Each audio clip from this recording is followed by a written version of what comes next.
안녕하세요. 저는 현재 자영업자이며 얼마 전까지 아내와 함께 경치 좋은 곳의 작은 브런치 카페를 운영하고 있었습니다. 아내와 저는 악연과 인연 사이에서 만나게 되었죠.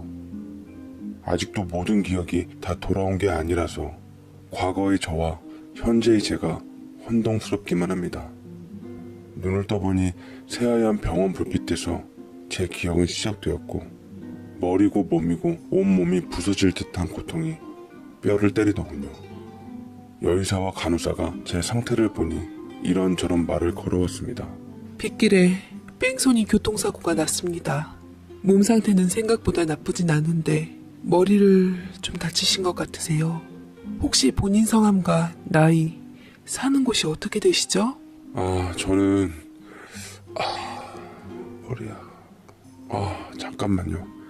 제가 머리가 너무 아파서 라며 질문을 하는데 제가 익숙한 듯 입을 때려 하자 갑자기 머리가 지끈지끈 아파왔고 도통 제 이름과 사는 곳이 생각나진 않는 것이었습니다.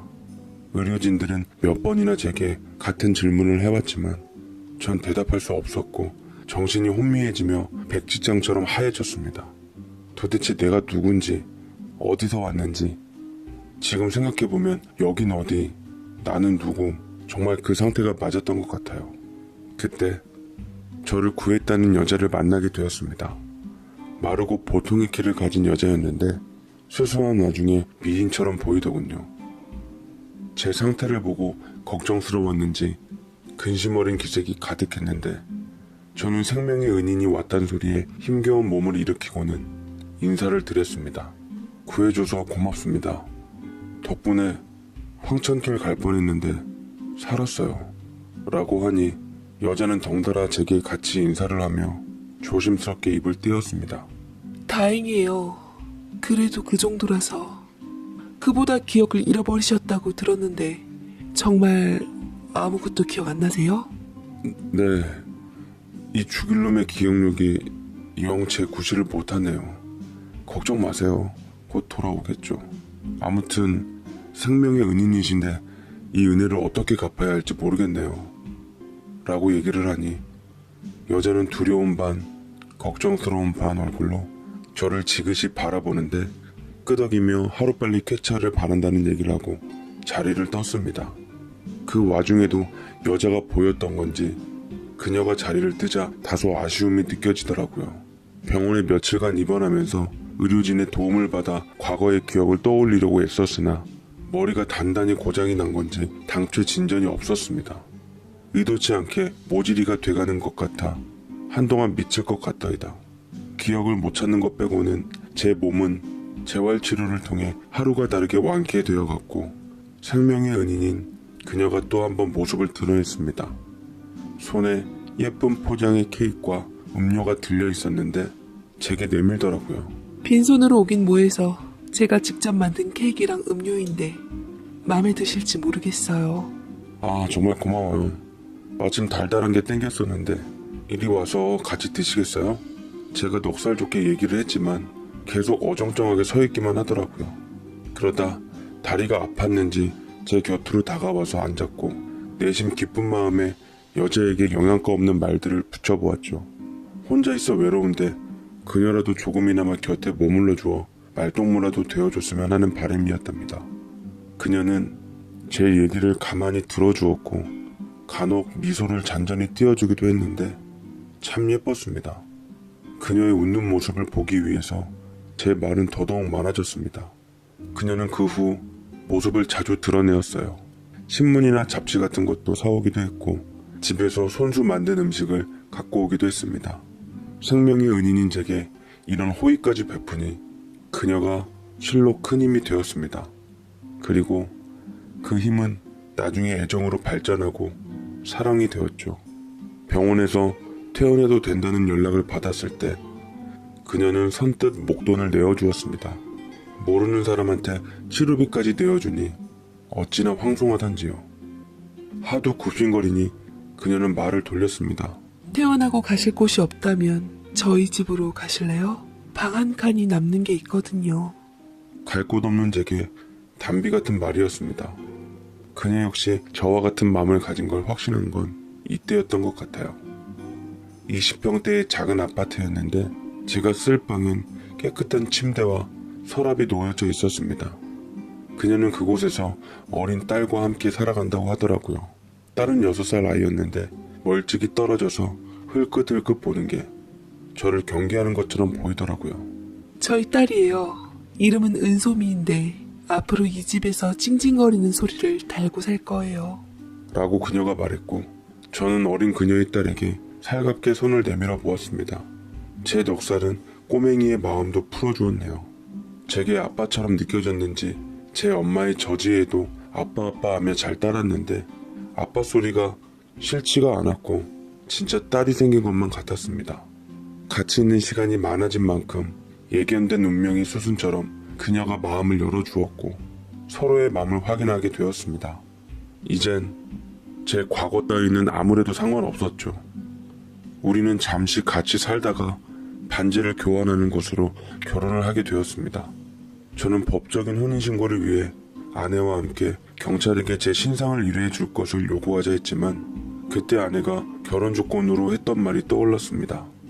우리 그냥 혼인신고하지 말고 살아요. 우리가 서로 사랑하고 이렇게 잘 살고 있는데 그게 뭐가 그렇게 중요해요? 나를 사랑한다면 당신의 지난 과거는 모두 그냥 묻고 함께 살아요. 과거의 제가 누군지 아쉽긴 하지만 그것이 판도라의 상자라면 그래서 아내와 은소미를 잃는다면 열지 않는 편이 나았습니다. 전 현재로서 더할 나위 없이 행복했으니까요. 깨소금 떨어지는 신혼생활을 했어요. 그런데 어느 날 밖에서 우연찮게 경찰이 아내를 찾아온 것을 알게 되었습니다. 본능적으로 저를 찾아온 게 아닌가 싶더라고요.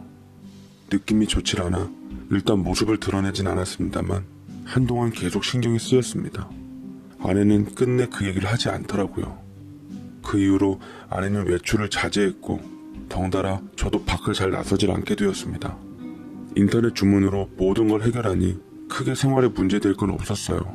게다가 못내 마음에 걸렸던 것도 딸 아이의 애교 한 방이면 단순하게도 금방 잊혀지더라고요. 아빠, 나 책 읽어줘. 엄마가 읽어주는 것보다 아빠가 읽어주는 게 더 재밌어. 라고 한아름 책을 가져오는데 얼마나 사랑스럽고 이쁘던지요. 제가 읽어주는 책의 목소리에 꿈벅꿈벅 졸다가 잠이 들고는 했는데 아이의 존재는 참 소중하구나. 남의 아이도 이렇게 이쁜데 내 자식은 얼마나 더 이쁠까 상상해 보았습니다. 그리고 하늘은 이런 제 소원을 들어주었는지 아내는 기적적으로 임신을 하게 되었습니다. 이게 꿈일까 생시일까 너무나 좋았습니다. 아내도 기뻐하는 것 같았어요. 뱃속 아기를 위해 더욱더 아내를 아껴주며 예비 아빠로서 정성껏 해담도 해주고는 했는데 임신 7개월 때인가 아내가 뜨개질을 하며 밖을 멍하게 바라보고 있더라고요. 답답함이 느껴지는 것 같길래 저는 조심스럽게 제안을 붙였습니다. 여보, 우리 여행 갈까?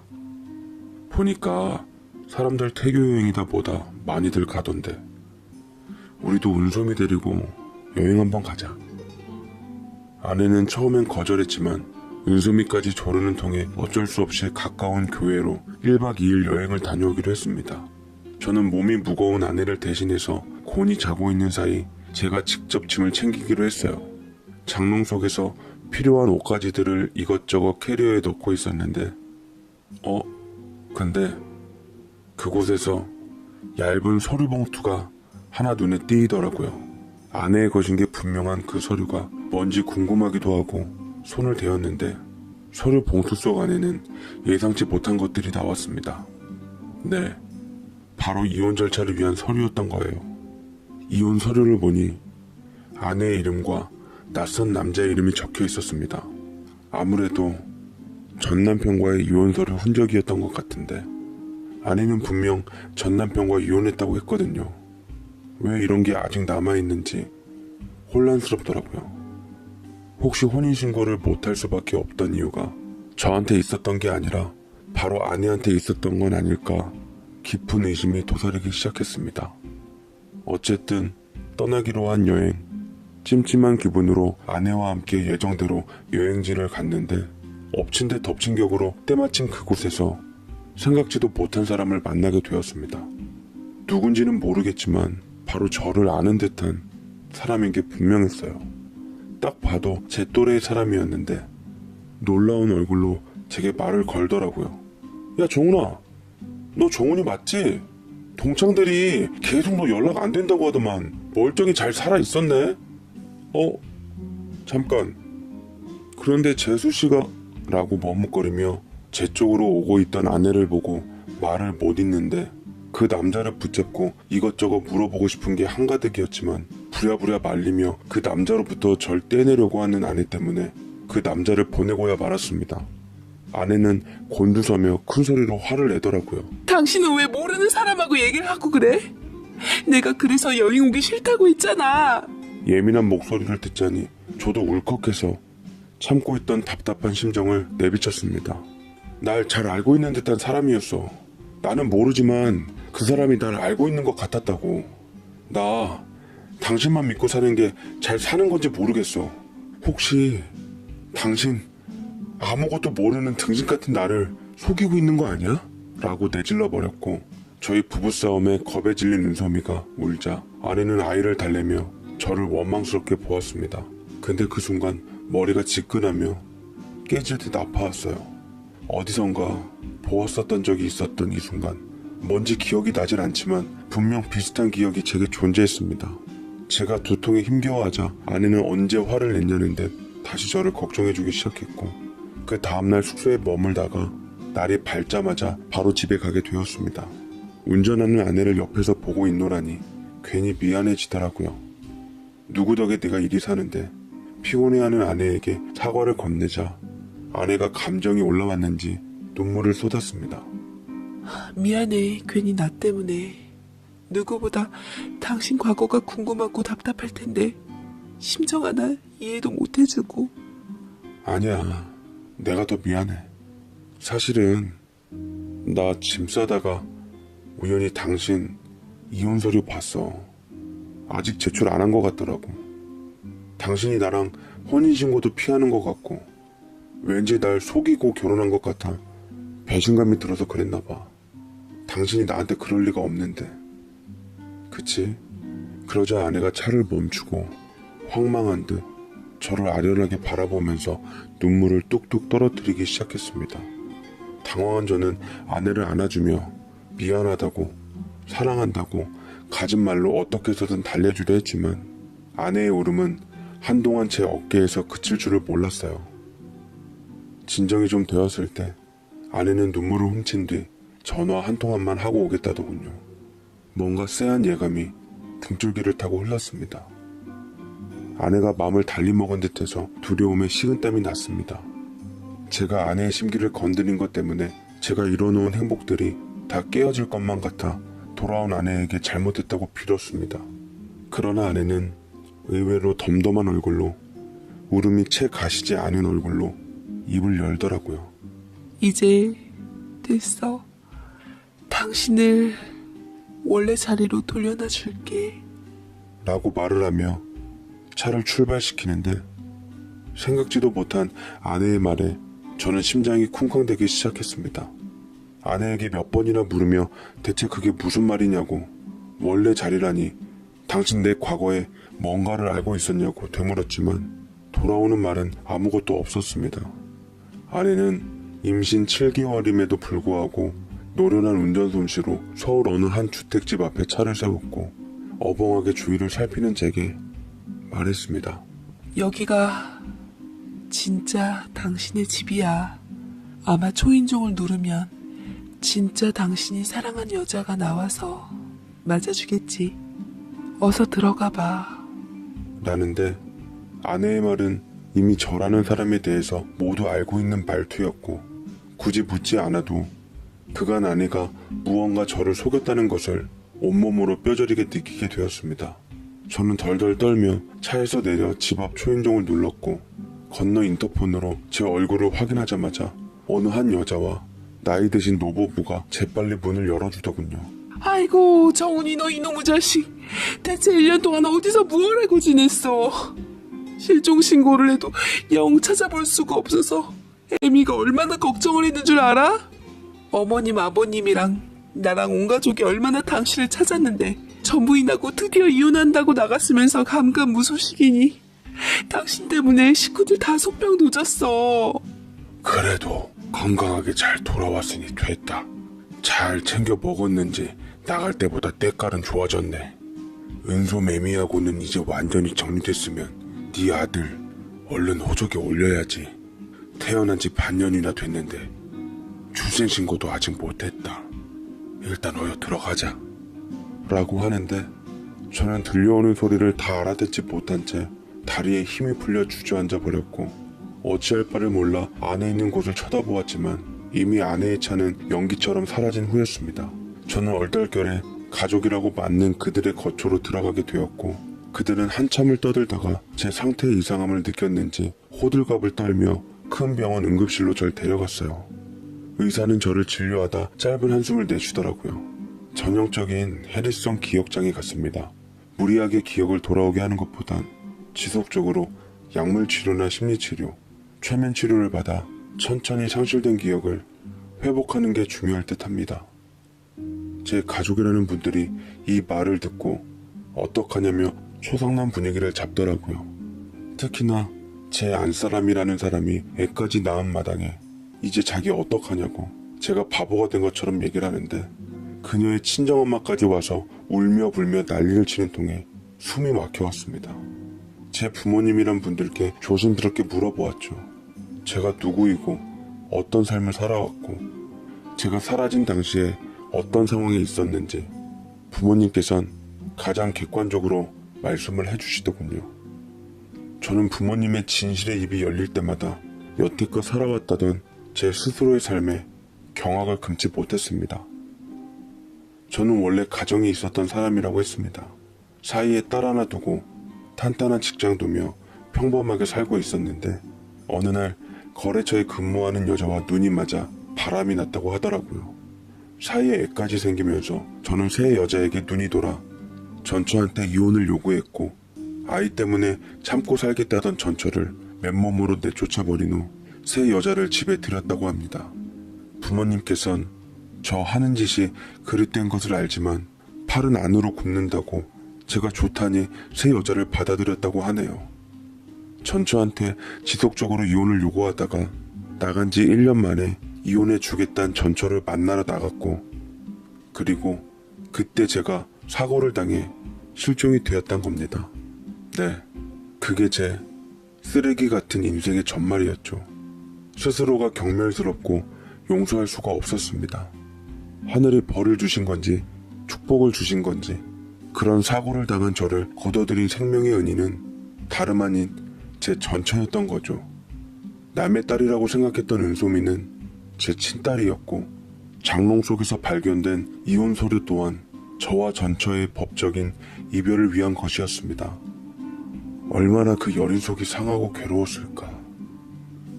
내가 사랑한다고 했던 말을 가장 좋아하고 예쁘게 미소 지었던 가엾은 내 아내에게 당장이라도 돌아가 무릎 꿇고 사죄하고 싶었고 누구보다 사랑스러웠던 내 딸 은소미의 뺨에 뽀뽀하며 안아주고 싶었습니다. 나는 아내와 딸이 너무나 그리웠고 되찾고 싶었습니다. 너무나 이기적인 걸 알지만 저는 새 여자에게 제 심정을 토로하며 미안하다고 난 내 아내에게 돌아가고 싶다고 아이는 내가 책임질 테니 끝내자고 얘기를 했습니다. 새 여자와 그녀의 어머니가 제 멱살을 쥐고 머리털을 뜯을지언정 제 마음은 변치 않았습니다. 그 사람들에게 무릎 꿇은 후 사죄하고 법적으로 모두 책임진다고 해놓고 저는 미친 듯 아내를 찾으러 떠났습니다. 제발 아내가 그 자리에 그대로 있기만을 간절히 바라며 서울에서 2시간쯤 떨어져 있는 그곳을 향해 갔는데 공교롭게도 아내가 이사 준비를 하는 것 같더라고요. 싼값에 집을 내놨더니 하루 만에 팔렸다는 아내의 얼굴은 저를 보며 믿기지 않는 것처럼 보고 있었습니다. 멋모르는 어린 은소미는 제게 아빠하며 반갑게 맞이해 주었고요.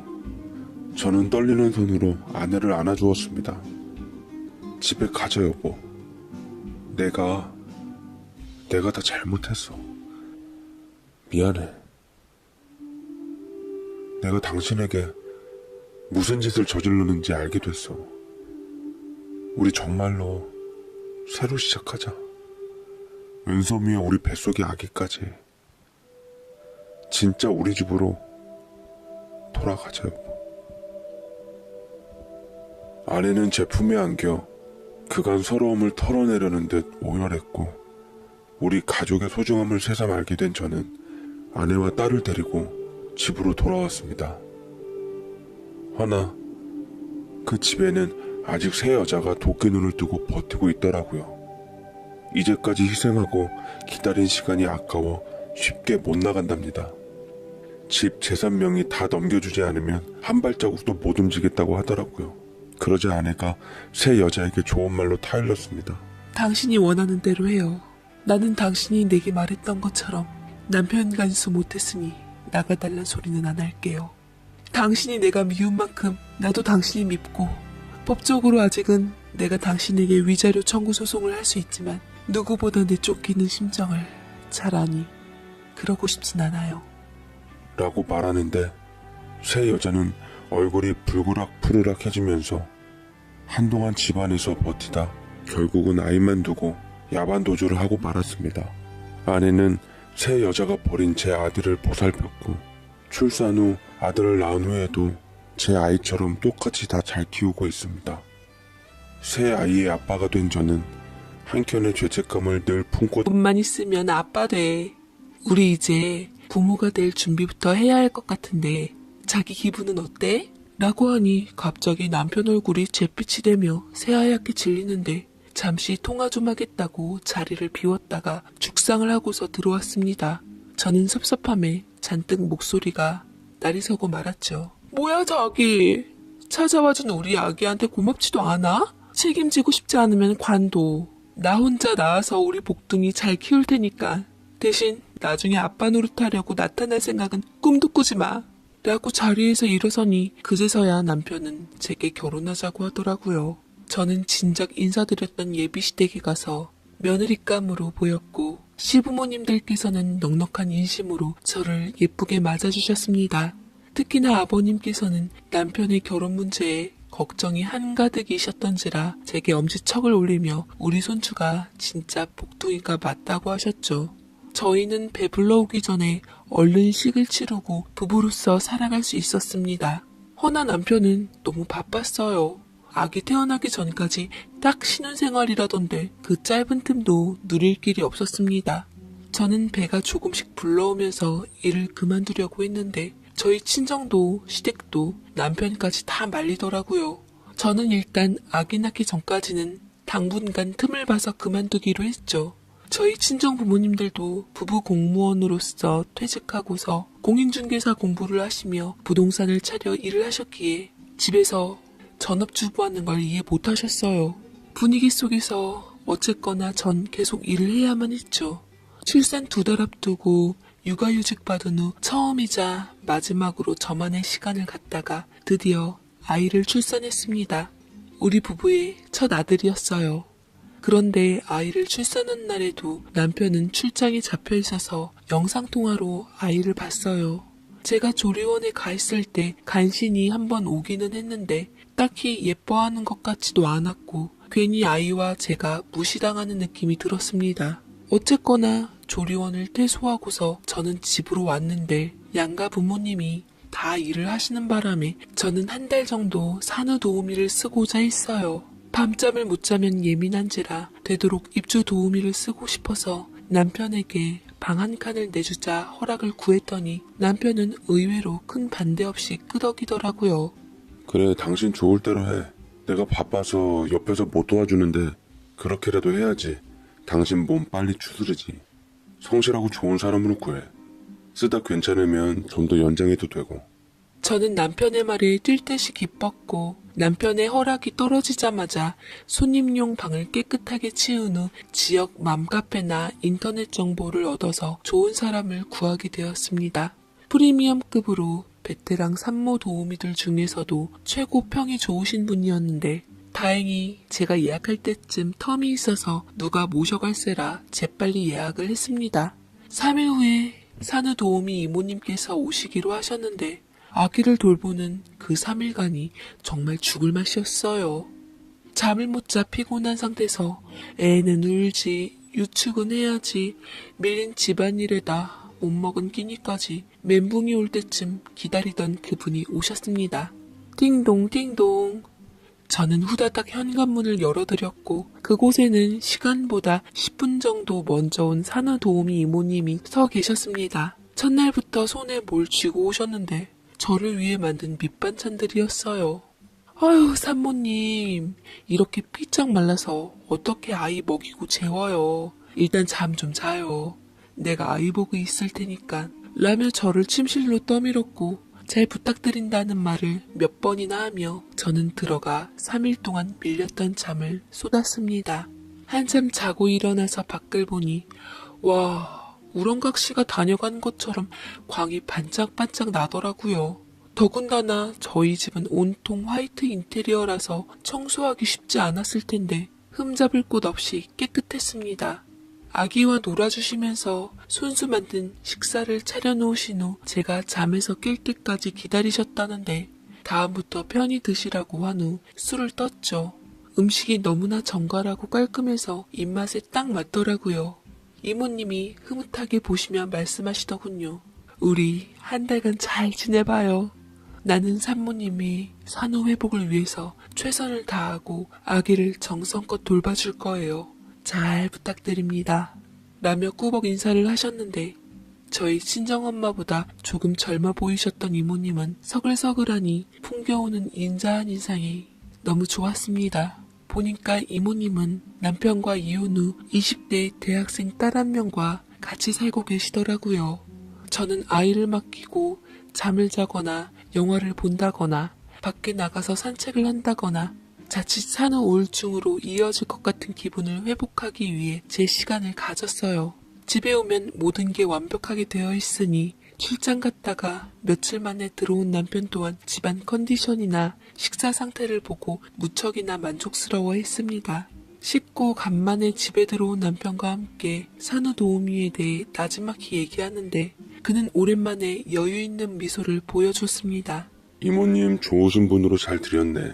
아기도 잘 적응하고 있는 것 같고 당신도 얼굴이 펴 보이니까 괜히 내가 미안해하지 않아도 되고 당신이 괜찮으면 몇 달 더 계속 고용해도 될 것 같은데 어차피 조만간 복직하려면 애기 어린이집 가기 전까지 사람 써야 하잖아. 저 역시 이모님이 마음에 들고 좋았지만 일단 사람을 겪어봐야 할 것 같아서 조금 보고 결정하기로 했어요. 오히려 아쉬워하는 쪽은 남편 같더라고요. 이모님은 날이 갈수록 완벽함 그 이상이셨습니다. 제일 중요하게 생각한 시간도 일도 흐트럼 없이 척척 해내시고 무엇보다 제 산후 마사지 해주시는 손길이 예술이셨어요. 아이는 또 얼마나 잘 돌봐주셨는데요. 제가 볼 때는 항상 밤마다 울고 보챘던 아기가 이모님 손에만 있으면 수은한 양처럼 새근새근 잠도 잘 잤습니다. 저희 친정에서도 시댁에서도 이모님을 입이 닳도록 칭찬을 하셨죠. 주변을 봐도 저희 이모님 같은 산후도우미는 없으셨어요. 어느새 이모님은 저희 가족이나 마찬가지인 존재가 되었습니다. 한 달이란 시간은 훌쩍 지나가 버렸고 저는 이모님과 헤어지는 것이 아쉬워 이참에 아기 돌 때까지만이라도 맡길 요량으로 계약 끝나기 5일 전쯤에 뜻을 밝혔습니다. 저희가 절대 급여를 작게 드리는 게 아니었기에 당연히 응하실 거라 생각했는데 이모님께서는 의외로 난감한 얼굴을 하시더라고요. 미안해요 산모님. 사실은 우리 딸도 임신 중이라 내가 좀 대기를 하고 있어야 할 것 같아요. 전부터 내내 마음에 걸렸거든요. 녀석이 남편만 곁에 있더라도 내가 이렇게 신경이 쓰이진 않을 텐데. 정말요? 얼핏 대학생이라고 들었는데 언제 결혼을 한 거예요? 결혼은 안 했고 어쩌다가 애만 가지게 됐네요. 미안해요. 라고 말씀하셔서 어떻게 설득하기도 힘들겠더라고요. 발등에 불 떨어진 격으로 급하게 다른 사람을 알아봤지만 도무지 이모님을 대신할 분을 찾기가 어려웠습니다. 몇 번 집에 불렀다가 마음에 들지 않아 일주일 만에 사람도 여러 바꿨죠. 아이도 새로 바뀐 이모님들을 낯설어하며 날로 땡깡이 심해졌습니다. 조만간 곧 복직도 해야 하는데 몸도 맘도 지쳐갈 무렵 이모님께서 어쩐 일인지 연락이 오셨어요. 잠깐 들려도 되냐고 했습니다. 제 허락이 떨어지자 바로 오셨고 저 역시 오랜만에 만나서 그런지 반갑더라고요. 이모님께선 무거운 얼굴을 하며 제 손을 잡고 애원하셨습니다. 저도 산모님이 내 큰딸 같아서 내내 마음에 걸렸어요. 아가도 너무 예쁘고요. 그런데 아무래도 내 딸이 눈에 밟혀서 일에 집중을 할 수 없겠더라고요.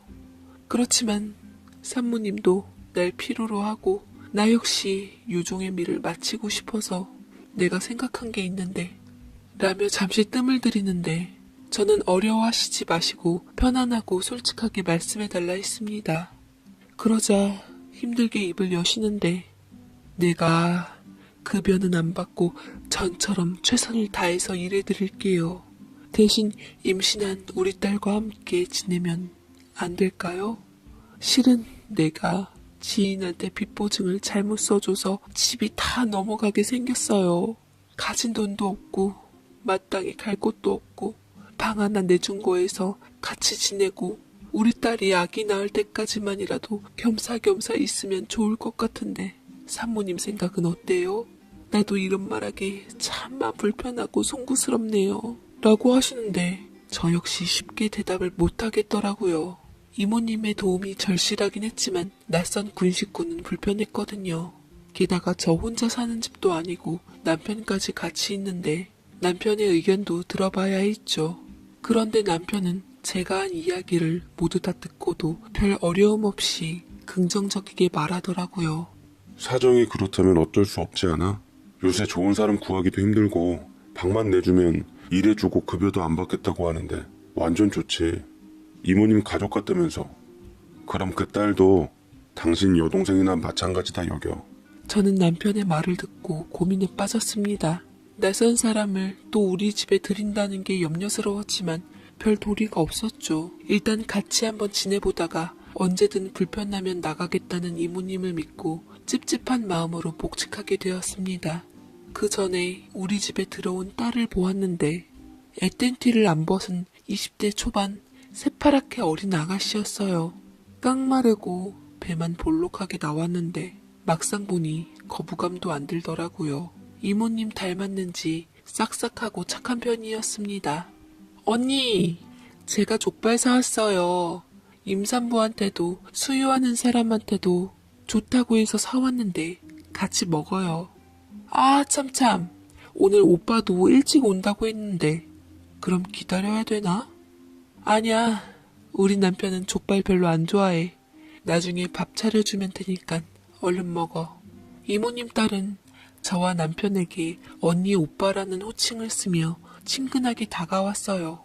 예의 바르고 뭔가 열심히 사는 것 같아서 응원해주고 싶은 캔디 같은 여자애였습니다. 남편도 마찬가지였는지 막내 여동생 대하듯 귀엽고 편하게 대했는데 생각보다 둘이 가까워지는 속도가 빨라서 내심 좀 그럴 때가 있었죠.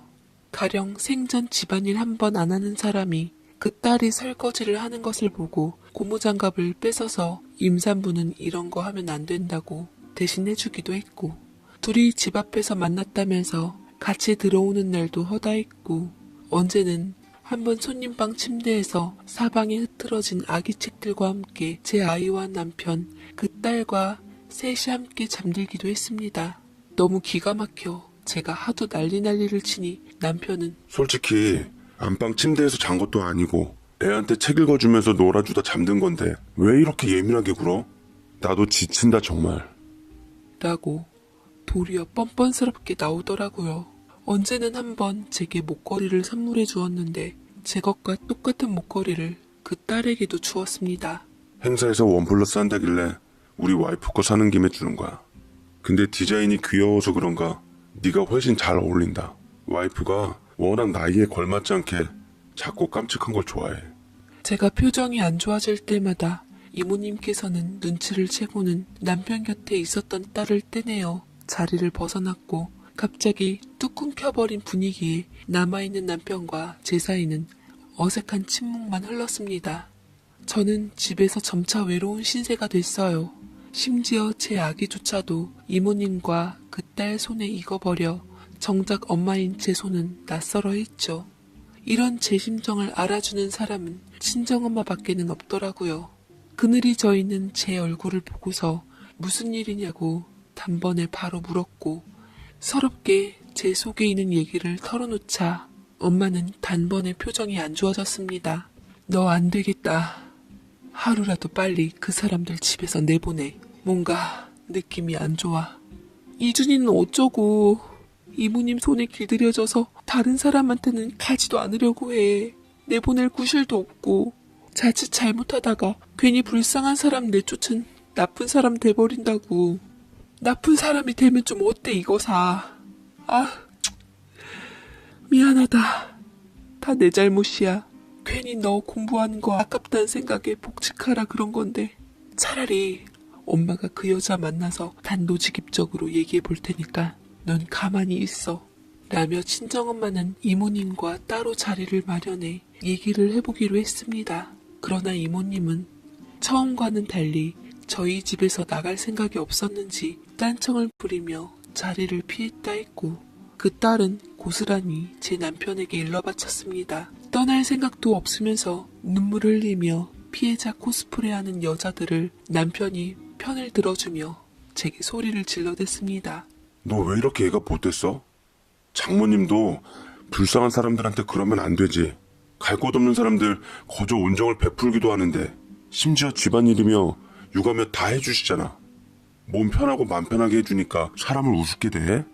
그 엄마의 그 딸이라더니 아주 똑같네. 라고 해서 저는 모욕감에 남편의 뺨을 치고야 말았고 남편은 기가 막힌 듯 집을 나가버렸습니다. 그 뒤를 따르는 앙큼한 딸의 모습은 더 가관이더라고요. 이쯤 되니 뭔가 있나 싶기도 했지만 증거가 없어 손을 못 쓰고 있었는데 엄마는 이모님과 딸이 없는 틈을 타 집에 뭔가를 달더라고요. 바로 CCTV였죠. 아무 말 말고 이거라도 달고 있자. 요새 하도 세상이 그래서 사람한테 애 온전히 못 맡겨. 나중에 들키기라도 하면 그 핑계라도 대면서 빠져나가면 돼. 엄마는 제가 뭘 걱정하는 줄 알면서도 굳이 입으로 드러내진 않으며 애 핑계를 대고는 CCTV를 달고 지켜보라 했습니다. 저는 제가 자리를 비우면 그것들이 무슨 짓을 벌이나 싶어 CCTV를 봤는데 크게 수상한 점은 보이질 않더라고요. 그들은 제 할 일들만 분주하게 했고 아이를 예뻐했습니다. 그냥 제가 별 시덥지 않은 질투심에 예민했나 싶었는데 그런데 CCTV를 쭉 보다 보니 뭔가가 어색했어요. 드문드문 뭔가가 빠져있는 느낌이랄까? 실제로 다시 돌려봐 시간을 확인하니 오후 1시에서 3시로 5시에서 7시로 널뛰기를 하고 있었습니다.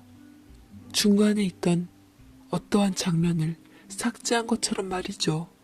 그러다가 갑자기 예상 못한 다른 화면으로 넘어가 버렸고 이게 뭔가 싶어 동공을 확대해서 집중해 보고 있었는데 이게 어찌된 일입니까? 남편과 그 여자가 안방을 들어가고 있는 모습이 뒷공무니만 짧게 포착된 게 아니겠어요? 게다가 곧 이모님이 천천히 CCTV 쪽으로 오시더니 얼굴을 들이미시면서 섬뜩한 표정과 함께 CCTV에다 손을 잡아챘는데 지지직거리며 심하게 흔들린 후 바로 아무렇지 않은 듯 또 다른 평온의 일상적인 장면들이 담겨져 있었습니다. 저는 하마터면 너무 놀라서 비명을 지를 뻔했어요. 이게 어찌된 일인지 생각을 하고 이해를 해야만 했습니다. 멍하니 CCTV에서 눈을 떼지 못하고 있을 때 한참 있다가 제가 등장한 모습이 보였어요. 영상 속 제 어깨는 무척이나 처져 있었고 힘이 없어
보였습니다. 지친 듯 힘없이 안방으로 들어갔던 제 모습이 너무나 가여웠습니다. 눈물이 날 정도로 말이죠. 쭉 지켜보니 아무래도 이모님이 CCTV의 존재를 알고서 서투른 솜씨로 메모리를 빼 드문드문 삭제를 했던 것 같았고, 마지막 이모님의 모습은 어떻게 실수로 못 지웠는지 그대로 남겨져 있었던 것 같았는데, 저도 모르게 많은 의미의 눈물을 떨궜습니다. 온몸이 후들후들 떨리더군요.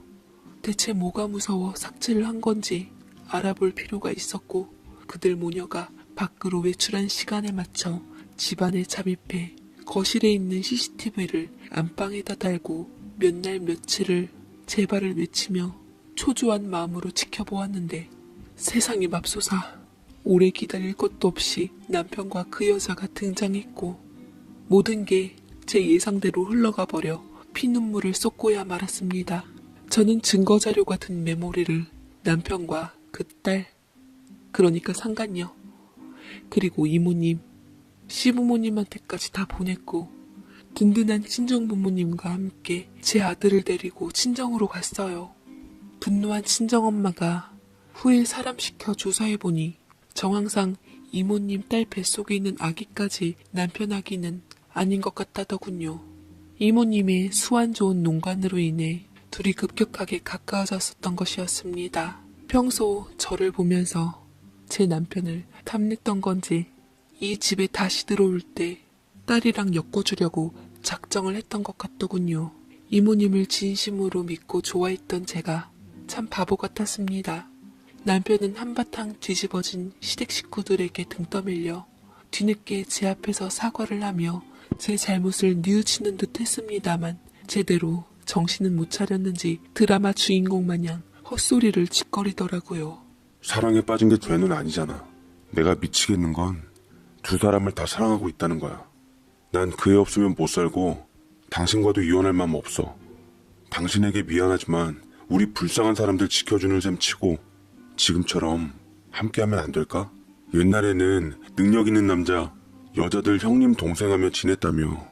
내가 당신한테 더 잘할 테니까 우리 이대로 함께하자. 어? 이 인간이 절 얼마나 우습게 봤는지 말 같지 않은 소리를 해대는 남편에게 응징하기 위해 변호사를 선임해서 확실하게 법적 효력 있는 증거들을 모아 양육비와 이혼소송, 위자료 소송을 걸었고, 그에 합당한 대가를 치르게 했습니다. 당연히 상간녀와 이모님까지도요. 상간녀와 이모님은 몇 푼 물어주고 그 집을 나가면 그뿐이었지만, 제일 피해를 입은 남편은 불명예스러운 일에 휘말려 회사의 명예를 손상시켰다는 이유로 쫓겨났고, 대학원에서도 소문이 나 얼굴 들고 다니지 못하게 되었습니다. 시간이 지나고 사람들에게 자신의 불륜 사실이 잊혀지기만을 기다린다며 여전히 뻗대는데, 글쎄요, 인생사가 그 남자가 원하는 대로 흘러갈지는 모르겠네요. 그렇게 남편과 이혼 후 저는 아들 데리고 친정에서 잘 살아가고 있고, 어느 때보다 제 개발에 힘쓰며 열심히 일하고 있습니다. 오로지 아들의 미래만 생각하고 키우며 친정 부모님들과 함께 행복하게 잘 살아나가고 싶네요. 제 사연